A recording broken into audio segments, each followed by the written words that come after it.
बिस्मिल्लाहिर्रहमानिर्रहीम। अस्सलाम वालेकुम दोस्तों, कैसे हैं आप सब लोग। उम्मीद करता हूं बिल्कुल ठीक ठाक होंगे। मैं हूं आपका दोस्त और होस्ट नुमान अली और आप देख रहे हैं doctor Numan Ali Hamza YouTube channel. दोस्तों कुछ दिन नहीं, कल की बात है, एक भाई ने मुझे मैसेज किया था कि उसकी वलायती गाय है, मतलब क्रॉस करवाई हुई गाय है, वो गर्मी बहुत ज़्यादा मनाती है। तो उसका क्या हल करना चाहिए। उसको धूप में भी कम से कम रखते हैं, लेकिन उसके बावजूद वो बहुत ज़्यादा गर्मी मनाती है, बहुत ज़्यादा हाँफती है, गर्मी महसूस करती है। तो उसका क्या हल करना चाहिए।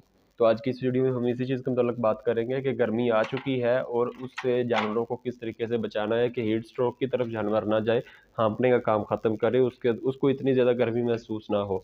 तो आइए दोस्तों, बगैर वक्त ज़ाया किए चलते हैं, वीडियो को स्टार्ट करते हैं। तो दोस्तों, सबसे पहले नंबर पर तो आप कोई भी जानवर है, गाय है, भैंस है, विलायती है, देसी है, साहीवाल है, कोई किसी भी किस्म का आपका कोई भी जानवर है, उसको सबसे पहले नंबर पर ज़्यादा देर तक आपने धूप में या गर्म जगह पर बांध कर नहीं रखना। सुबह के वक्त अक्सर लोग करते हैं कि जानवरों को बाहर बांध देते हैं।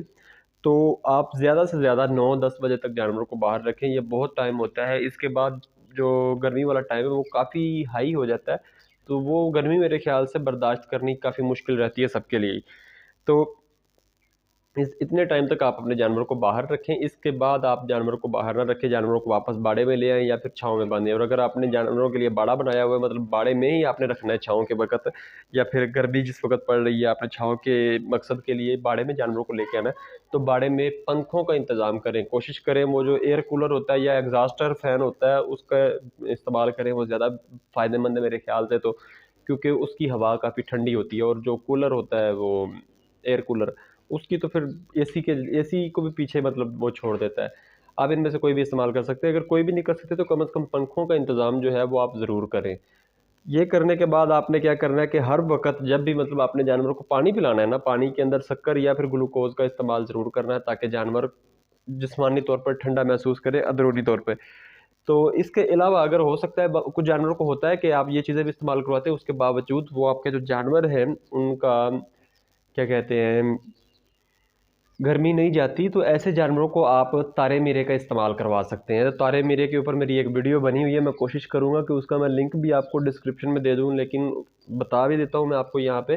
तो तारे मीरे का आपने इस्तेमाल किस तरीके से करना है, सबसे पहले नंबर पर तारे मीरे का तेल नहीं, तारे मीरे का बीज इस्तेमाल करना है। तो वो आपने आधा कप तकरीबन ले लेना है तारे मीरे का बीज।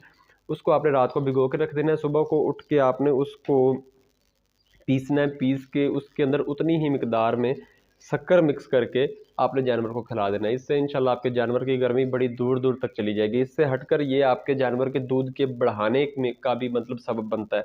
असल में गर्मी में होता कुछ यूँ है कि जानवर गर्मी बहुत ज़्यादा होने की वजह से अपनी प्रोडक्शन को मुतासर कर लेता है। तो वहीं पे आप सोचें कि अगर आपका जानवर जो है वो गर्मी के लिहाज से बिल्कुल फिट है या कम से कम ठीक है, तो उसका जो प्रोडक्शन है वो भी ज़ाहिर-सी बात है बिल्कुल ठीक होगी, कोई मसला नहीं आएगा। आपको यही लगेगा कि प्रोडक्शन बढ़ी हुई है, लेकिन वो बढ़ने की बजाय अपनी जो उसकी प्रोडक्शन होनी चाहिए वो उस पॉइंट पे होगी। तो ये थी हमारी आज की वीडियो।